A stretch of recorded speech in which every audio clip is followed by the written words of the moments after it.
Monsieur Marcel.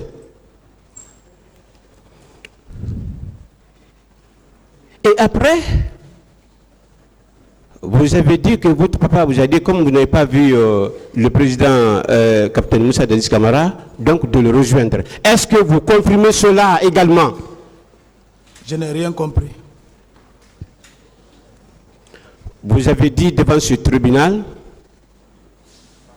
que quand vous avez appris que le président capitaine Moussa Dadis Camara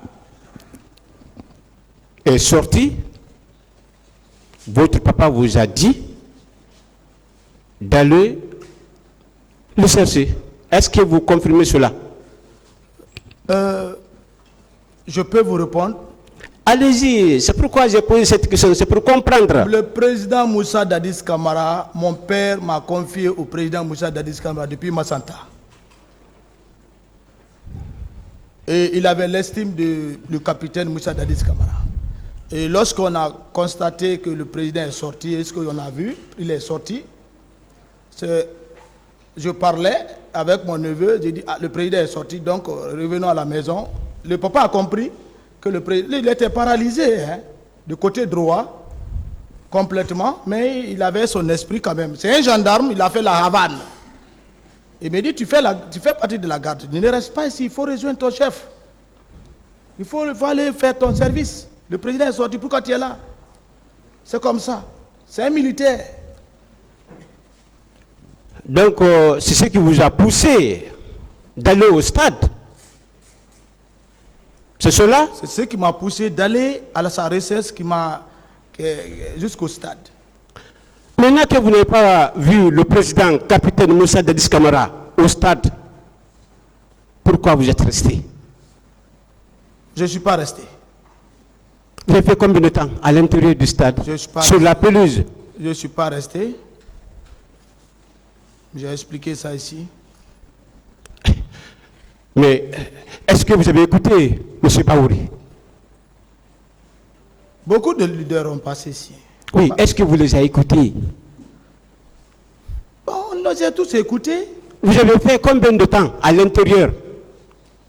Bon, je n'ai pas chronométré, mais ça n'a pas dépassé plus de 15 minutes. Donc, c'est pendant les 15 minutes-là que commandant Toumba Dakité vous a giflé?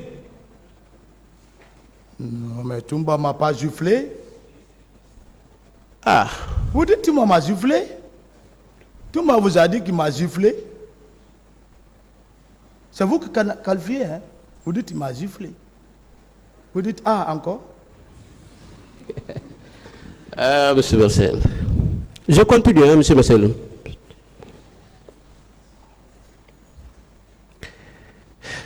Monsieur Marcel, est-ce que vous n'êtes pas venu? Vous dites? Est-ce que vous n'êtes pas venu devant ce tribunal criminel pour confirmer intégralement les dires du commandant Toumba Dakité? Moi, je ne sais pas comment vous voulez qualifier le commandant Toumba. Mais le commandant Toumba est un être humain. Moi, je ne suis pas un homme à manipuler. L'être qui est devant vous, je ne suis pas un homme ambitieux. Je suis un homme de conviction qui vise sa cible. Je ne suis pas un homme à manipuler. Je suis un Thomas. Et je ne regrette pas ce que je fais. Si je fais quelque chose qui est mauvaise, je demande pardon. C'est un constat que nous avons eu à faire. Ah, bon constat. Et ça n'a, moi, c'est pas, si ça coïncide à votre constat, à votre analyse, je ne peux pas en disconvenir, mais ce n'est pas ça à mon niveau. Et je ne suis pas le seul. Ah, Dieu merci. Les autres viendront réitérer la même chose. Mais la vérité est sur le même chemin. Parce que vous êtes là, vous êtes à la barre, hein, jusqu'à la fin de ce mois. Question, s'il vous plaît. Ah, on va prendre l'année. Parfait, je continue.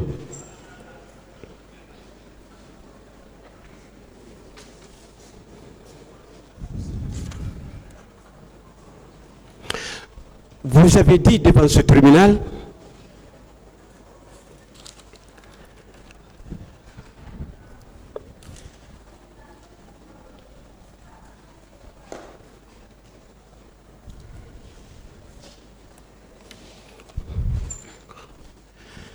D'accord.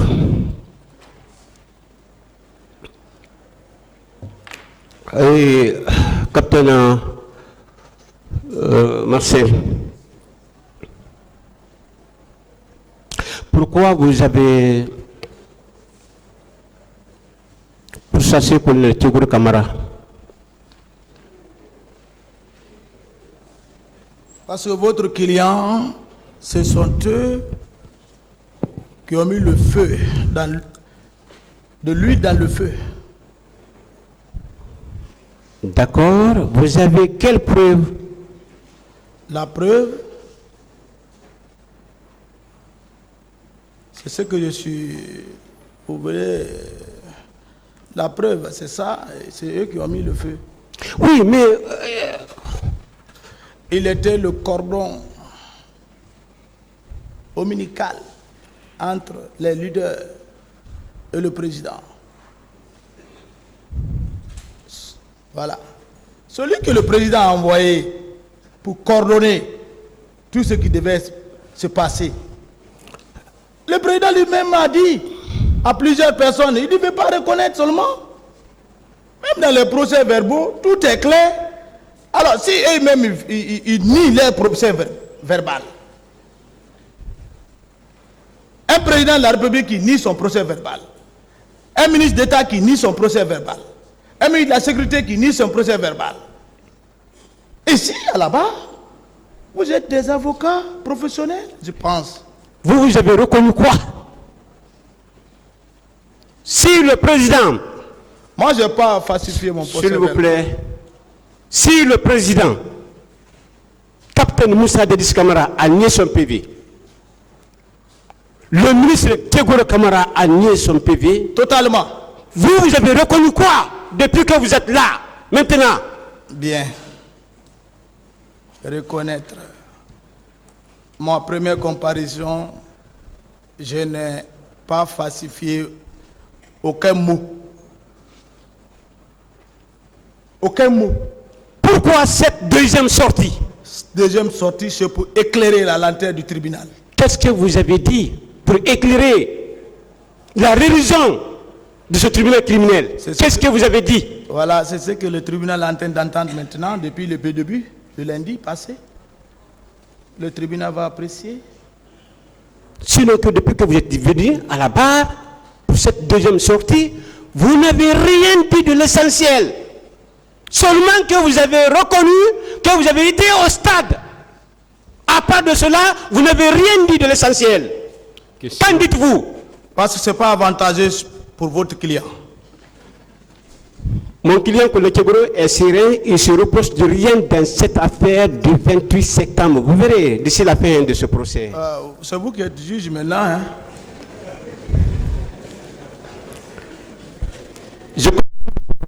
Je ne suis pas prêt à vous lâcher. Monsieur Marcel, vous avez tout le temps rappelé au dire devant ce tribunal que vous êtes un bon soldat, un bon militaire. Est-ce que vous avez votre CAT1, certificat d'aptitude technique numéro 1? Est-ce que vous l'avez? Je l'ai. Et comment vous l'avez eu? Il faut qu'on demande l'état-major. Oui, nous avons déjà écrit à l'état-major. La réponse va tomber d'ici l'arrivée de mon éminent confrère, Maître Zamoussa Sobogi. On va prouver devant ce tribunal que vous n'avez même pas le CAT1, qui est d'ailleurs un diplôme élémentaire. Question, s'il vous plaît. Question, je continue, Monsieur le Président. Ah, vous avez le travail alors. Non, il n'y a pas de travail, la réponse arrive. Pas de discussion, allez-y avec les questions. Merci, Monsieur le Président. Moi, j'ai mon CT1 char blindé. S'il vous plaît. Monsieur Barcel, est-ce que, en allant éteindre le feu, pouvez-vous aller avec l'allumette? Je n'ai pas de réponse. D'accord. Cela veut dire que vous vous êtes rendu au stade, ce n'était pas pour éteindre le feu, mais plutôt pour allumer le feu. Qu'en dites-vous? C'est votre client qui a mis le feu. Vous êtes rendu au stade avec un contingent C'est votre client qui est pour tirer sur les manifestants. C'est votre client qui a tiré sur les manifestants. Ça a été constaté ici. Baouri a confirmé et plusieurs victimes ont confirmé la même chose, que c'était vous, M. Marcel Glavogui.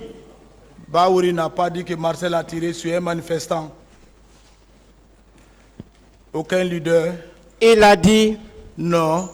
Lucien Fall a dit. Lucien Fall a reconnu que Marcel n'était pas armé. S'il vous plaît, je continue. Ousmane Diallo est venu dire la même chose. C'est vous qui engagez la discussion. Mais c'est ça. C'est pas des discussions, voilà. Monsieur le Président. C'est parce que vous avez la parole pour poser des questions. Merci, s'il vous plaît. Si vous faites assez de commentaires et vous vous adressez directement à lui, il sera obligé de vous répondre et c'est une discussion qui va être engagée entre vous. C'est pourquoi vous ne devez poser que des questions. Posez-lui des questions. Et quand, s'il vous plaît, asseyez-vous, vous n'avez pas la parole. S'il vous plaît. Doyen, restez tranquille, s'il vous plaît. S'il vous plaît. Non, non. S'il vous plaît. S'il vous plaît. Vous n'avez pas besoin. Il faut qu'on vous laisse parler. Maître, non, vous n'avez pas la parole. Vous n'avez pas la parole. Vous laisser parler. Calmez-vous là-bas. Hein? Attendez votre tour. Donc, une fois de plus, posez des questions. Et quand vous posez des questions, laissez-le répondre. Question, Monsieur le Président.